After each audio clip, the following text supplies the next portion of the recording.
Lil Durk took some major losses today in court. Today might have been the worst day for Lil Durk since this trial have started. Obviously, the world already knows OTF Jam, Lil Durk's #1 shooter, took the stand against him and gave a powerful testimony. We'll get there. But before OTF Jam even testified, Lil Durk was already taking losses. The prosecutors did a really great job at attacking the OTF Vonnie theory that Lil Durk's defense team explored in their opening statement. Lil Durk's defense team said OTF Vonnie is the mastermind, not Lil Durk. OTF Vonnie was there when King Von died. He had all the motive. He wanted Quando Rondo dead more than anyone else wanted Quando Rondo dead. He was the most motivated to attack Quando Rondo, so he's the one responsible for this. Well, the prosecutor played an unreleased music video of Lil Durk murdering a Quando Rondo lookalike. And this was to point out, no, Lil Durk wanted Quando Rondo and his associates dead just as much as OTF Vonnie wanted Quando Rondo and his associates dead. There was a crazy moment in court today when they finally played Lil Durk's unreleased Redman music video. They didn't play the whole video and they didn't even play the song, but they played the intro with sound. And I'm not gonna lie, it was looking like a great video. It was looking like a big budget video. They had an actor that looked just like Quando Rondo. He was dressed in the outfit that Lil Tim was wearing when King Von got killed. I believe the video was made by infamous video maker Jerry Production, who's produced a lot of videos for Durk as well as Von. I'm not gonna lie, the video looked fire. It looked big budget, but obviously what was bad was it showed Lil Durk sliding in the back of a van with what looked like a Mac, but like, you know, it's like, sort of like a mini machine gun type gun, pulling up on this Quando Rondo lookalike, shooting him dead in the street, shooting him on the ground, standing over him, pulling off his mask and revealing that it was Durk that did it. Now, I'm not gonna lie, the video looked fire. I wish I could have watched the whole thing, but obviously it wasn't a great look for the jury. And what made it even worse is it had all this dramatic kind of movie style score music in the background. And if I'm real with you, it really built up a vibe. It really built up this kind of terrifying murder, true crime vibe in the video that I'm sure Durk is probably regretting from when he made that video. Brian Steele is amazing. I don't think Brian Steele's response to this was effective. I don't think he argued effectively for Lil Durk in this particular situation. Now, my best bet is Lil Durk filmed this music video before them boys went to LA and tried to murder Quando Rondo and ultimately murdering his cousin. I think he filmed this beforehand. Once they actually did what he was manifesting, he didn't drop the video because he realized it was going to make him too hot. That's what I believe took place. Now, Brian Steele brought up the fact that Quando Rondo also murdered a Lil Durk lookalike in his music video, which to me was not a good idea, because wouldn't that just prove, yeah, Lil Durk and Quando Rondo had intense beef? Lil Durk wanted Quando Rondo dead because Quando Rondo also wanted Lil Durk's dead, so Lil Durk got all the motive to murder her, right? Like to me, I love Brian Steele. I did not really look at this as Brian Steele's best work. But it was very interesting because Brian Steele kind of clapped back. He said that this video is art. He pointed out that Quando Rondo had also made a video where they depicted Durk getting shot and killed. It was interesting because they showed a screenshot of the Lil Durk lookalike in the video. That was shown by the prosecution. But weirdly, they didn't show the music video for that. So weirdly, the prosecution didn't actually bring up the video now because I kind of know a little bit too much about this case. I know that it's the song Soul Reaper, right? I got it for you there. I just looked it up and double checked. But it's the song Soul Reaper where they had a Lil Durk lookalike and they didn't even bring this up. I'm surprised they didn't bring this up, but Lil Pab, the actual victim, is in that video killing Lil Durk. They didn't bring that up. I'm surprised they didn't. But regardless of that, that was shown as part of when they showed the Quando Rondo interview with Angela Yee in the back of the Rolls Royce. And they pointed out he's in a Rolls Royce. Look at the headrest. They didn't say why, but they're obviously going to introduce the evidence later on that Durk had lyrics where he's talking about that Rolls better be bulletproof. We're going to shoot at the stars. But anyway, Brian Steele kind of brought forward a bunch of stuff to basically say, look, you didn't question Quando Rondo's art when he had a lookalike that, you know, a Durk lookalike that was killed in the Soul Reaper video. You're judging Durk's art. He said, I don't understand this defense at all. Quando Rondo is not on trial for murder. If Quando Rondo would have murdered Lil Durk after making a music video about murdering Lil Durk, Quando Rondo's art would be at play here. Quando Rondo's art would be interrogated. Quando Rondo's art, right, would be dissected. They got no reason to go ahead and look at it. Again, I don't understand this at all. To me, I feel like the best defense of this was, bruh, he filmed this beforehand. He filmed this before this happened. He had no intentions. Bro, it's a rap beef. They're rappers, right? But this don't mean that he did anything. This don't mean that, you know, he participated in this murder with OTF Jam and OTF Vonnie and OTF Doodie. As a matter of fact, you guys don't even have any messages of him There's better ways to argue this than, well, Laquan Rondo also had a music video. Okay, yeah, that just means they was going back and forth. They had an ongoing beef. They had a beef that was so serious they both wanted to kill each other. Lil Durk was just successful in killing somebody next to Laquan Rondo, but they still beefing.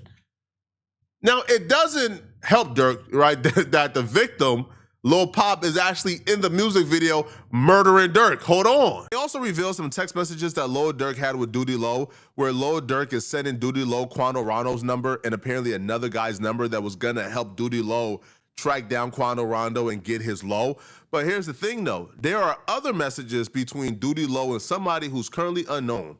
They suspect that it's Lil Durk, but due to some type of voodoo encryption that Lil Durk did, they can determine if the messages that Doodie Lo is sending back and forth discussing Quando Rondo's location is with Lil Durk or somebody else. Lil Durk has had 17 different phone numbers in the last 4 to 5 years.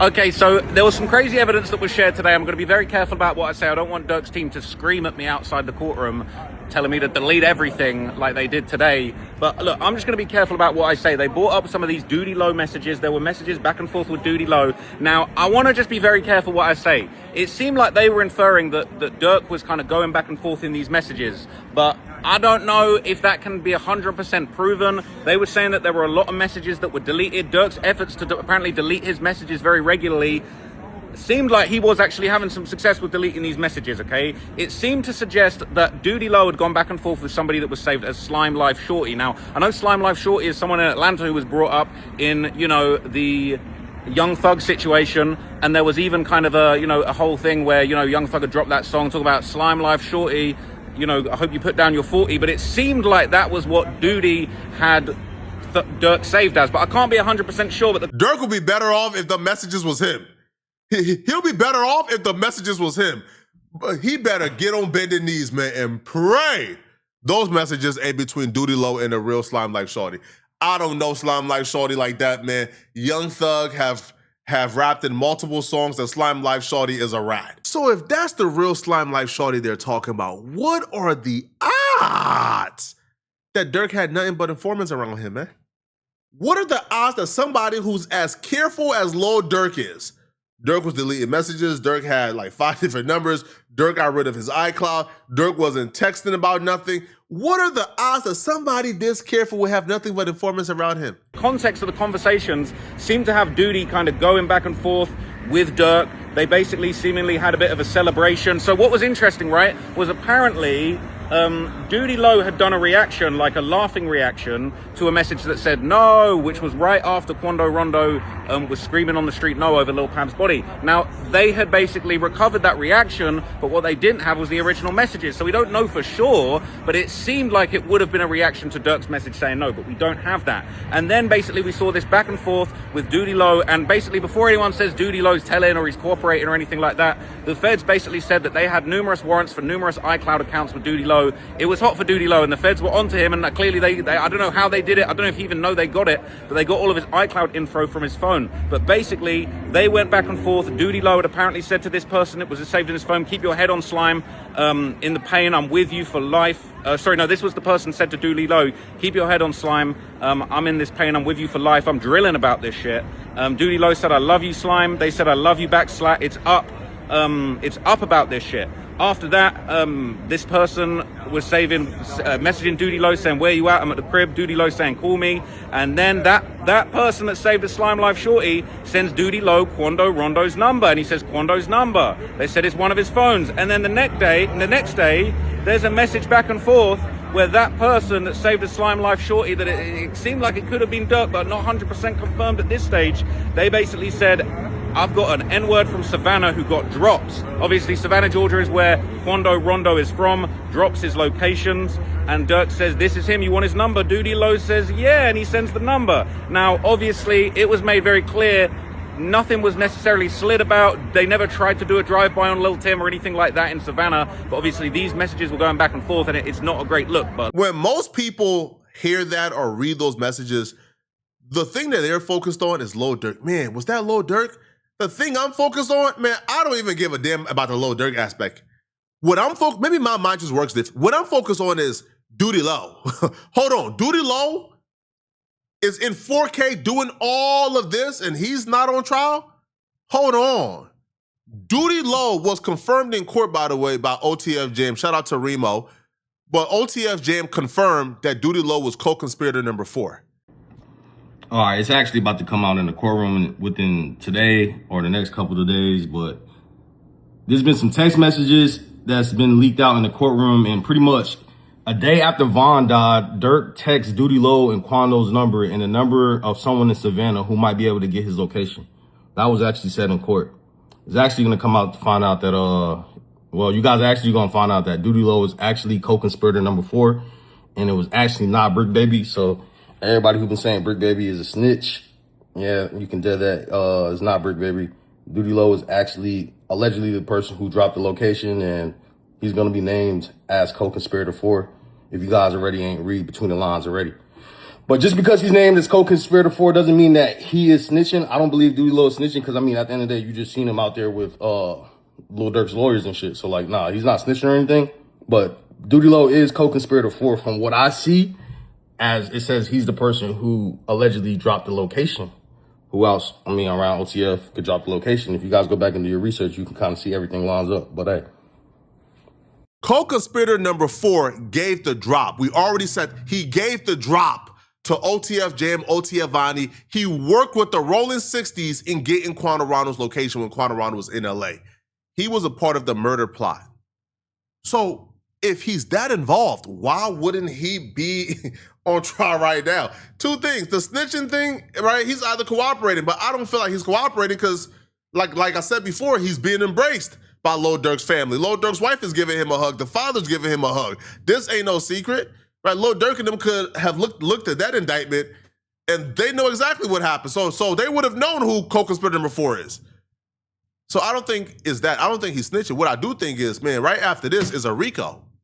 That's already been approved. Like the indictments was severed. So the RICO starts right after this trial. I think this is being saved for the RICO, man. Yo, Doodie Lo, yo, listen, bro. Yo, look at this, yo. Look, Doodie Lo was trying to get Quando Rondo's location. Yo, they were doing this in furtherance of the gang because it makes no sense why Doodie Lo is not on trial right now. He's going to be in that RICO. He better not get too comfortable, man. Now, the worst part of today was probably OTF Jam's testimony, man. This is just, yo, bro, I damn near shed a tear for Lil Durk, man. Yo, that man took the stand and said, man, Lil Durk ain't forget about me when I was in jail. Everybody else forgot about me when I went to jail. Lil Durk ain't forget about me, man. And you on a standby to get this man life in prison, man. This is just sickening. The prosecutors asked OTF Jam, how did you get the location for Quando Rondo? He responded, Doodie Lo and OTF DD hopped on a FaceTime. He gave OTF DD the location. So apparently they were setting up Quando Rondo with a weed man. Now, who that weed man is, we don't know. But y'all should find out quickly. That weed man should be banned and barred from selling weed ever again. Shouldn't the weed man be like the United Nations? This is like a neutral territory, man. You don't smoke nobody when they go to the weed man. But apparently the weed man was working with OTF this entire time. So he had Quando Rondo's location. So Quando Rondo was initially at a residential area before being moved to the hotel. It looks like he, again, learned a lesson, right? Because if Pop Smoke was going to be at a hotel, Pop Smoke would have been safe right now. So they go, yo, he gave Didi the location. He tells Didi the weed man. So the original plan was the weed man was going to say, yo, I'm outside. And then once Quando Rondo gets outside, they were going to smoke him. But this was when Quando Rondo was going to be at the residential, well, like at the house that he was renting. It looks like Quando Rondo got tipped off to this, or Quando Rondo had a bad feeling, and then they moved from the house to the hotel. So from the B&B to the hotel. Now, that weed man is a dummy as well because, like, what do you think is going to happen to you? Like, if the last message is, hey, I'm outside, and then Quando Rondo go outside and you're not there, and then he gets killed, who do you think they're coming to first? You. So okay, let's continue, okay? So OTF Jam says he and his crew were already outside of a residential area that Quando Rondo was staying. This is before Quando Rondo moved to the hotel. So OTF Jam says Quando Rondo then proceeds to come outside. Prosecution, so you didn't have the gun? No. Didi takes the gun away from me. They says, what does Didi do with the gun? Jim says he aims it at the window. They out here lacking. Look, we can get their ass. So then, but for some reason, they never got Quando Rondo at that area. So OTF Jim says, Quando even comes out and tries getting on a scooter. At first, we didn't know which one was Quando. They all like Bape. We only knew it was Quando because he pulled his shiesty and you could see his grills. How comes you guys didn't do it? We seen one police unit fly up the street and another follow right after it. Then what happened? One car went one way and another went the other. Quando Rondo has to be the most unaware person on planet Earth. Bro, you see two vehicles, both white BMWs outside at your residential area. You then hop in your black truck at the hotel, miles away, and you look and you see the same cars trailing you. You know, like you don't think, oh, okay, yeah, like something is up here. I don't know, bro. Like that's just, yeah, nah, he's just so unaware, right? Just so unaware. But this also tells you, yo, this was like a different level of like, there's just an element of sinister to it. They didn't even know who Quando Rondo was. They did, they couldn't even recognize who like Quando Rondo was. But they was outside trailing him, trying to murder him. So OTF Jam also said on the stand, man, shout out to Seti Nash, man. He's been doing some great some work and great updates, man. OTF Jam also said that Lil Durk told him to kill Quando Rondo when identifying Lil Durk in the courtroom. So yes, OTF Jam pointed at Lil Durk, okay? OTF Jam also admitted to 3 murders off the dribble. Racine and WI.